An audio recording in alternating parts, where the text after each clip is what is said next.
My name is Sophia Reyes, and I'm 34 years old. 5 years ago, my father stood up at our family Thanksgiving dinner and said 7 words that shattered everything I thought I knew about family. Sophia is the biggest failure here. No explanation, no apology, just a public declaration slammed shut on 29 years of trying to belong. I spent that Thanksgiving driving 4 hours back to Denver alone, watching happy families and passing cars laugh together while I fought back tears over a half-eaten drive-through meal. I had no idea that the kind strangers I would meet the next day would become the family I'd always dreamed of. I had no idea that 5 years later they'd be introduced at my wedding as the parents of the bride, while my biological parents stood watching uninvited, realizing they'd been replaced in every way that matters. Before I tell you what happened, please take a moment to like and subscribe, but only if this story resonates with you, and let me know in the comments where are you watching from and what time is it there. Let me take you back to the dinner that changed everything. I remember exactly where I was sitting when my father stood up. November 26th, Thanksgiving Day. I was in the family home in Aurora, surrounded by extended relatives and the scent of pozole I'd helped prepare to get myself in the holiday spirit. I'd already driven from my apartment in Denver. Dad's voice cut through the chatter. Sophia. His tone was flat, cold. I need to tell everyone something. My stomach dropped. That tone never meant anything good. What's wrong? Is everything okay? Everything's fine with me. A pause. Listen, I've been thinking, and Sophia is the biggest failure. I actually laughed at first. I thought he was joking. What do you mean? She doesn't have a real career like Mateo. She's pregnant with excuses and doesn't need the stress of real work. I gripped my fork tighter. Failure? What failure? I literally just landed a major hotel redesign contract last month. Exactly. Dad's voice hardened. And let's keep it that way. You know how you get. How I get. My voice cracked. Dad, I asked last year why Mateo got the family business help, and I got nothing. That's not failure. That's a question. See, that's exactly what I mean. You always make everything about you. I sat there frozen, watching the snow fall outside the window. 29 years old, and my father was telling the entire table I wasn't worth pride because I'd once chosen design over law. Dad, I already have clients lined up. Then get a real job. His tone left no room for negotiation. Mateo is successful. He doesn't need stress. You understand? The room went dead silent. I understood perfectly. I'd always been the acceptable sacrifice. I wish I could say this was the first time, but as I sat there staring at my plate, the memories came flooding back like a highlight reel of disappointment. My 16th birthday party. I'd been planning it for months, a small gathering with my 3 closest friends. Dad promised we'd have cake and go to the movies. But the morning of, Mateo called needing help with his college essays and needed emotional support. My party was canceled. We spent the day helping my brother instead. Don't be dramatic, Sophia. Your brother needs us more right now. You can celebrate next weekend. We never did. Then there was my college graduation. I'd worked so hard for that moment. For years of late nights and part-time jobs and scraping by on ramen. I was the first person in my family to graduate with honors in design. When I walked across that stage, I looked for my parents in the crowd. Their seats were empty. They showed up 2 hours late. Mateo had a routine internship interview that couldn't be rescheduled. You understand, sweetheart. Your brother's future is more important than a ceremony. More important than me. That's what he meant. That's what he always meant. I learned early that complaining only made things worse.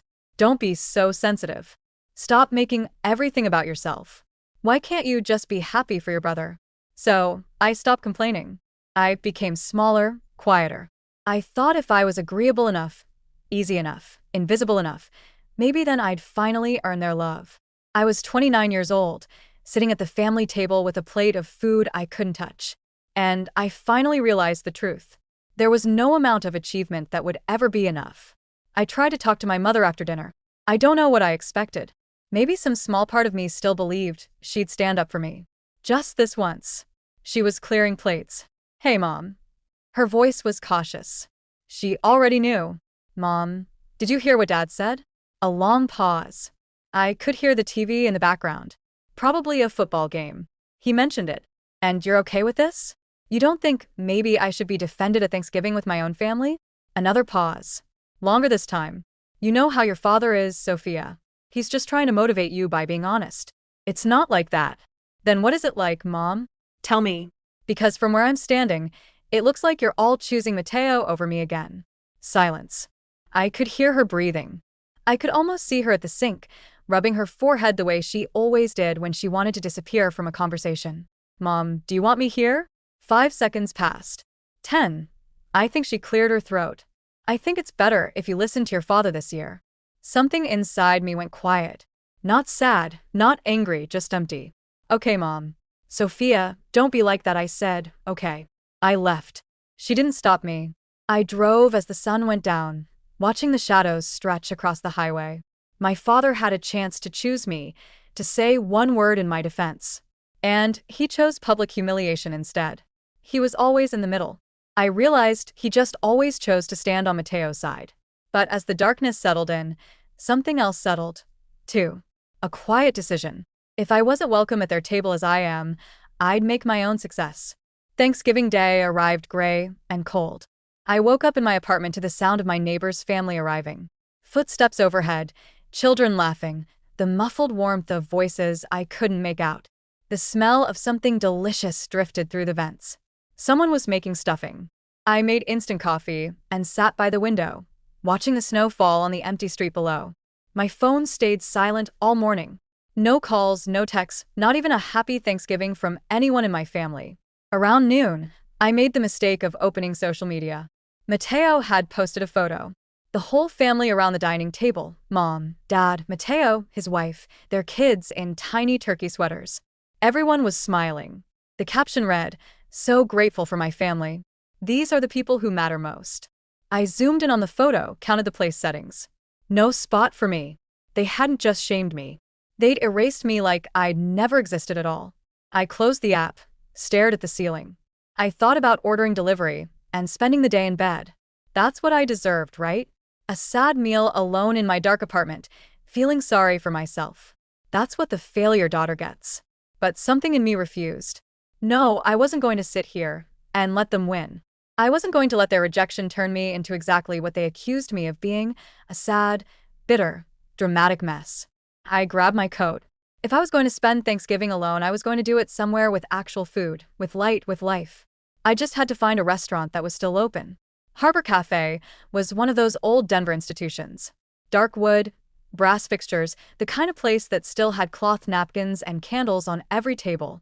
More importantly, it was one of the few restaurants in the city that stayed open on Thanksgiving. When I pushed through the door, the warmth hit me like a wave. The smell of roasted turkey and fresh bread, the soft clink of glasses, and everywhere, families, couples with grandparents, parents with children, groups of friends who laughed like they'd known each other forever. The restaurant hummed with the sound of people who belonged somewhere. The hostess looked at me with barely concealed pity. "Just one tonight? Just one?" She led me to a tiny two-top in the corner, squeezed between the kitchen door and a large family that took up 3 tables pushed together.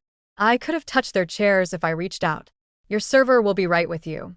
I sat down, opened the menu, tried to look like this was a choice. The family next to me was celebrating hard. An older couple at the head of the table, probably in their late 60s, a middle-aged man with his wife and 2 kids, and a younger man around 30, who kept making everyone laugh. 3 generations, easy. They passed dishes back and forth without asking. They interrupted each other in the way that only people who truly love each other can. I watched them out of the corner of my eye and felt something crack open in my chest. This is what family is supposed to look like. The server arrived with a bread basket and a tight smile. "The Thanksgiving special, please." I was going to get through this dinner. I was going to be fine. I wasn't fine. My turkey arrived. Golden skin, cranberry sauce, a perfect scoop of mashed potatoes. It looked like a magazine photo. I couldn't taste any of it. I sat there pushing food around my plate, trying not to look at the family beside me, trying not to think about my own family gathered around their table in Aurora, laughing and passing the gravy without a single thought about the daughter they discarded. And suddenly, I understood something I'd been avoiding for 29 years. This wasn't about Thanksgiving. This wasn't about my career or Dad's need for motivation. This was about a pattern so deep it had shaped my entire life. I had spent 29 years trying to earn a place at their table, bending myself into smaller and smaller shapes, swallowing my hurt, apologizing for having feelings, staying quiet when I should have spoken, speaking up only to be told I was too much. And what had it got me? A corner table, a meal alone, a social media post with no mention of me. If I kept going like this, if I kept trying to be successful enough, quiet enough, agreeable enough, what would I have left? At some point, there'd be nothing left to shrink. The tears came before I could stop them. I turned my face toward the window, hoping no one would notice. I grabbed my napkin and pressed it to my eyes, trying to be invisible, trying to disappear like I always did. Honey, I froze. A woman's voice, warm, concerned. Are you okay? I looked up. The older woman from the family next to me was standing beside my table. Silver hair, kind eyes, a face that somehow looked like it had spent a lifetime actually listening to people. She was looking at me like I mattered. I'm fine, I said automatically. Just allergies. The woman raised one eyebrow, not judging, just knowing. Allergies don't usually make people cry into their napkin on Thanksgiving. I let out a sound that was half laugh, half sob. That obvious? Only to someone who's paying attention. She had a gentle voice, but there was steel underneath. The kind of woman who'd seen things. I'm Eleanor. Sophia. Well, Sophia. She glanced back at her family, then at me. No one should eat alone on this day. Why don't you come join us? I shook my head immediately. Oh no. I couldn't. I don't want to intrude. You're not intruding. I'm inviting. She smiled. There's a difference. I really appreciate it, but my husband tells terrible jokes, she continued as if I hadn't spoken. And my son Marcus keeps trying to start political debates. You might as well come suffer with us at the big table. The older man, her husband I assumed, waved at me. She won't take no for an answer. Trust me, 43 years, and I've never won an argument. The younger son, Marcus, apparently grinned. He's not wrong. I looked at my cold turkey, my empty table, my napkin still damp with tears. Then I looked at Eleanor Morales and her warm eyes and her family that somehow had room for a stranger. Okay, I heard myself say. If you're sure. I'm not. I'm sure. Eleanor put her hand on my shoulder. Come on. We just opened another bottle of wine, and there's way too much pie. I stood up on shaky legs and followed her to the table, not knowing that this single moment, this small act of kindness from a woman I'd never met was about to change the entire trajectory of my life. They made room for me, like I'd always been there. Someone pulled up a chair. Someone else handed me a plate. Before I could even sit down, I had a glass of wine in my hand and a warm roll on my plate. I'm Richard, the older man said, shaking my hand firmly. This is my wife, Eleanor, our son Daniel, and his wife Sarah, their kids Emma and Lucas, and our youngest Marcus. Hi, I gave an awkward little wave to the table. I'm Sofa. Thank you so much for what you do, Sophia, Daniel asked, passing me the mashed potatoes. I'm an interior designer, freelance mostly. That's wonderful, Sarah said. I can barely decorate a shelf. Mom, decorating is easy, Emma said. She looked about 8. Even I can do that. Everyone laughed. Not at anyone. With each other. It was such a foreign sound. Marcus caught my eye from across the table. He was around my age, maybe a little older, with dark hair and an easy smile. Fair warning, my dad's about to tell a joke. I am not, Richard protested. He is, Eleanor said. Richard grinned. Okay, fine. What did the turkey say to the computer? No. Daniel groaned. Google, Google, Google. The kids burst into giggles. Sarah rolled her eyes. Marcus shook his head. And I actually laughed. A real laugh for the first time all day. Richard raised his wine glass. A toast to unexpected guests who make our table complete. Everyone raised their glasses, including me. I looked around at these people, strangers, all of them, until 15 minutes ago, and felt something I hadn't felt in years. Warmth, acceptance, belonging. I didn't know families could feel the next week or the week after that. It felt too strange, too forward, too much like I was imposing on someone else's family. But Eleanor called just to check in, she said, just to see how I was doing. By early December, I finally accepted the invitation. That first Sunday, I stood on the Morales porch for 5 full minutes before I worked up the courage to knock.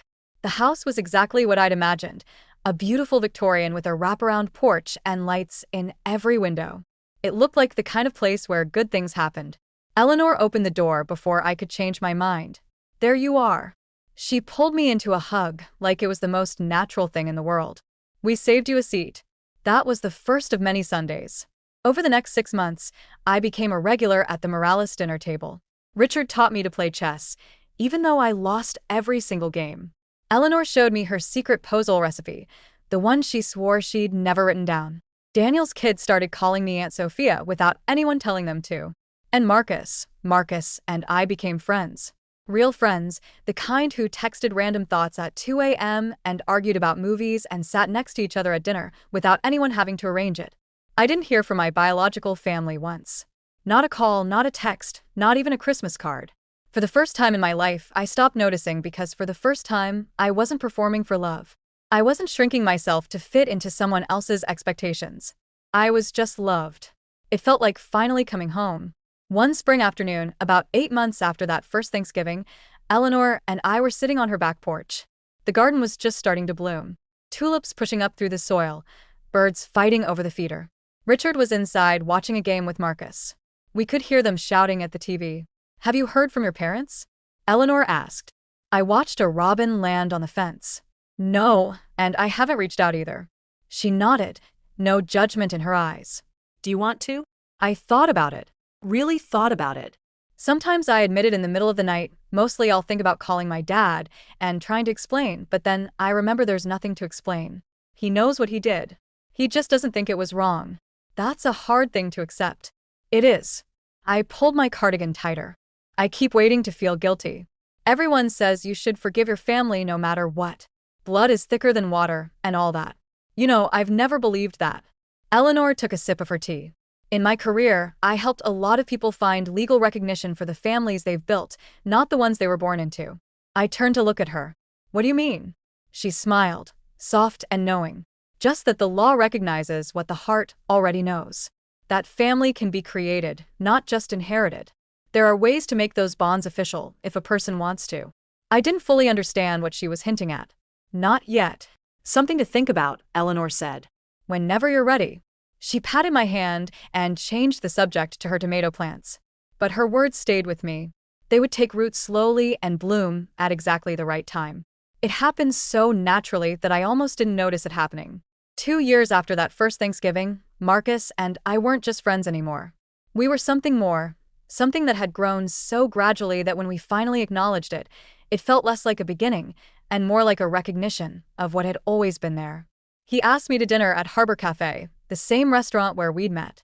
"This feels circular," I said, sliding into the booth. "That's the point." Marcus was nervous. I could tell by the way he kept adjusting his napkin. "I wanted to bring you back to where it all started." "Where what started?" He reached across the table and took my hand. "Sophia, I've been trying to figure out how to say this for months." He took a breath. "I want to spend the rest of my life choosing you every single day." My heart stopped. "Marcus, I know your family hurt you. I know you're scared of people who are supposed to love you letting you down." His eyes were steady on mine. "But I'm not going anywhere. I never have been." He pulled out a small velvet box. "Sophia Reyes, will you marry me?" I couldn't speak. I couldn't breathe. I looked at this man who'd been my friend first, my confidant second, my rock through 2 years of healing, and I saw my future. "Yes," I whispered. Yes. He slipped the ring on my finger. The restaurant erupted in applause. I'd been so focused on Marcus, I hadn't even noticed the other diners watching. And then I saw them in the corner booth. Richard and Eleanor, champagne already poured, beaming at us like they'd known all along. Mom couldn't resist. Marcus laughed. I was going to officially become a Morales. The wedding planning began immediately. Venue options, catering, tastings, flower consultations. It was overwhelming and exciting and everything I'd never let myself dream about. But one question kept me up at night. The wedding invitations would need a line for parents of the bride. And I had no idea what to write there. Eduardo and Maria Reyes. They hadn't spoken to me in over 2 years. Hadn't called on my birthday. Hadn't acknowledged my existence in any way. I couldn't put their names on my wedding invitation. They hadn't earned that honor. I was pacing in the Morales living room one evening when Eleanor found me. "What's troubling you, sweetheart?" I told her about the invitation, about the impossible line I couldn't figure out how to fill. Eleanor sat down and patted the cushion beside her. "There's something I mentioned to you once about legal recognition for chosen family. Do you remember?" I nodded slowly. "You said the law recognizes family that's created, not just inherited."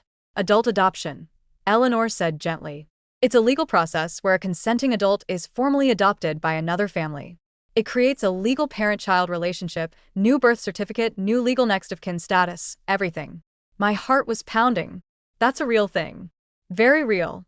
I've helped many people through the process. I looked at this woman who'd pulled me into her family on the loneliest night of my life, who'd fed me Sunday dinners and taught me about recipes and shown me what a mother could be. Eleanor. My voice cracked. Would you and Richard consider? She pulled me into her arms before I could finish the sentence. We've considered you our daughter since the first Thanksgiving, she whispered. We were just waiting for you to be ready. The adoption process took several months. Paperwork, court appearances, legal filings.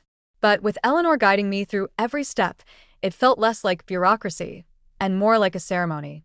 When the judge signed the final order, I legally became Sophia Morales. I had a new birth certificate, new legal parents, a new family on paper and in my heart. The wedding was set for the following June. We sent out invitations with the line I'd agonized over now proudly printed, parents of the bride, Richard and Eleanor Morales. I should have known the Reyes family would eventually find out. 3 months before the wedding, my phone buzzed with a text from Mateo. The first message from him in nearly 3 years. Did you know Sophia is getting married? I stared at the screen. Then I blocked the number. A week later, my father called 5 times in one day. I let every call go to voicemail. Finally, a text. Why didn't you tell us? We're your family. Call me back immediately. I read it twice, then I deleted it. 3 years of silence. 3 years of pretending I didn't exist. And now suddenly they remembered they had another daughter. I wasn't angry. I'd moved past anger long ago. I was just tired. Marcus found me staring at my phone that evening. Everything okay? My biological family found out about the wedding. Ah. He sat down beside me. What do you want to do? Nothing. I put the phone away. I don't owe them anything. Not an explanation. Not an invitation. Nothing. He nodded and pulled me close. Whatever you decide, I support you. But we both knew this wasn't over. The Reyes weren't the kind of family who accepted being ignored. The question was, what would they do about it? He showed up at my apartment on a Tuesday afternoon. I was working from home, reviewing design proofs at my kitchen table when the doorbell rang. I opened it without checking the peephole, a mistake I wouldn't make again. Sophia. My father stood in my hallway. He looked older than I remembered, grayer, more tired, but his eyes held the same disappointed expression I'd spent my childhood trying to erase. Dad.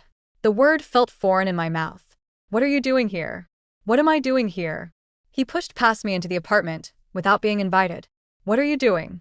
Getting married without telling your own father? We haven't spoken in 3 years. And whose fault is that? I closed the door slowly, counted to 5. Yours? It was your fault. You called me a failure in front of everyone. That was one Thanksgiving. You can't still be upset about that. I'm not upset. I kept my voice calm.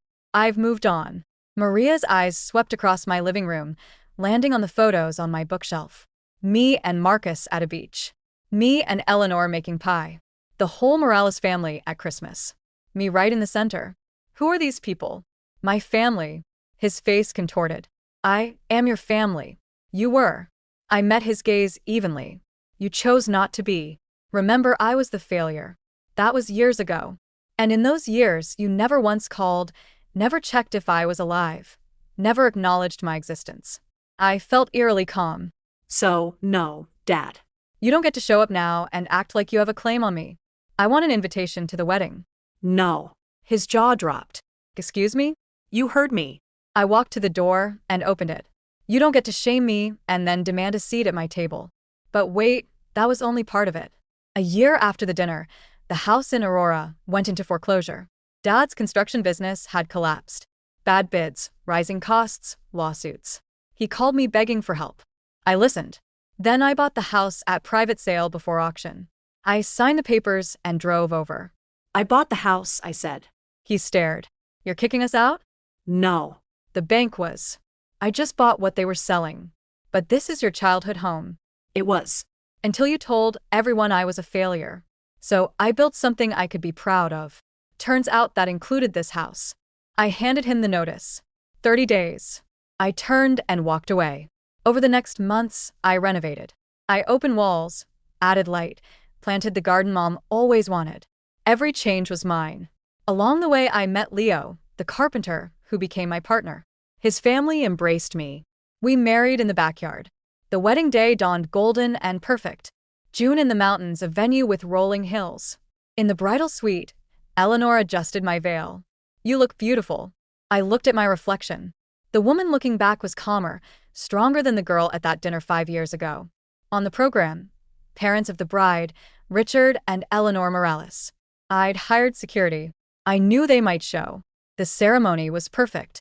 Marcus at the altar. Richard walking me. The reception in full swing when security said 2 people at the entrance claim to be her parents. I let them in, but in the back.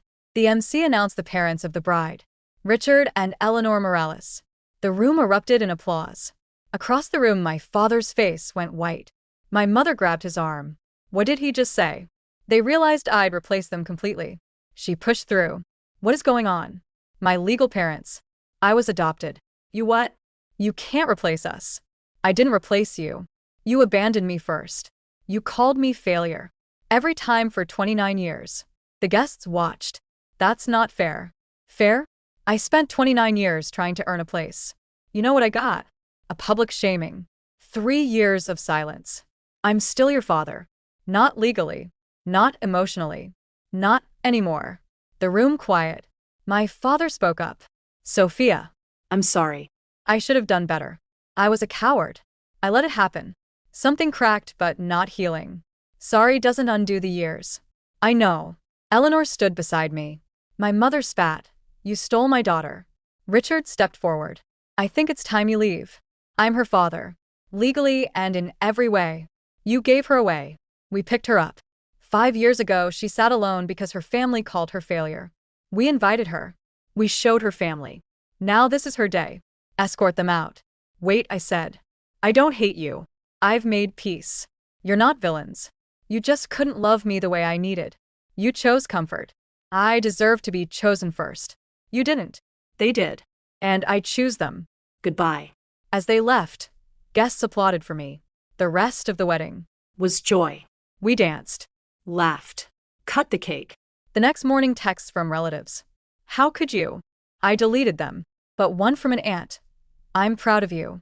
I always knew they treated you wrong." My eyes burned. "Thank you." I blocked the rest. 2 weeks later, a letter from Mateo. He's devastated. "You made everything difficult." I folded it away. A year after the wedding, life settled. Marcus and I bought a bigger place near the Morales. I was art director now. Pregnant. Eleanor cried. We set up the nursery. "Have you thought about names?" Emily, if girl. Emily Grace Morales. Beautiful. The Morales part non-negotiable. I want her to have the name of the family that chose me. Eleanor hugged me. "When I saw you at that dinner, I had no idea. You saved yourself. We showed you it was possible." 5 years to the day after that dinner I hosted in the house I bought. The dining room was chaos, the best kind. Emily, 6 months old, passed lap to lap. Kids playing. Laughter. No public shaming. I stood for the toast. 5 years ago tonight, I sat shamed at a table. I thought I was a failure. Then strangers invited me. Everything changed. To family we choose. Glasses clinked. I belonged. After dinner, Marcus and I sat on the porch. "Do you ever think about them?" "Sometimes. But not sad anymore. My life is full." Setting boundaries isn't revenge. It's survival. Choosing yourself. "I'm glad you survived." Me too. I whispered to Emily. "You'll never earn my love. You'll always know you're wanted. If you're watching and you've been called a failure, it's not you. You deserve to be chosen first." Family isn't blood. It's people who show up. I spent 29 years trying to earn love that wasn't there. Then 5 years learning real love from the family that chose me. You have the right to build your own. You have the right to be happy. That's not drama. That's living. I found my people. I hope you find yours. You deserve it. Thank you for being here until the very end. If my story touched you, please like, subscribe, hit the bell. I want to hear from you. Have you ever had to set boundaries with family? Share in comments. I read everyone. Until next time, remember you deserve to be chosen.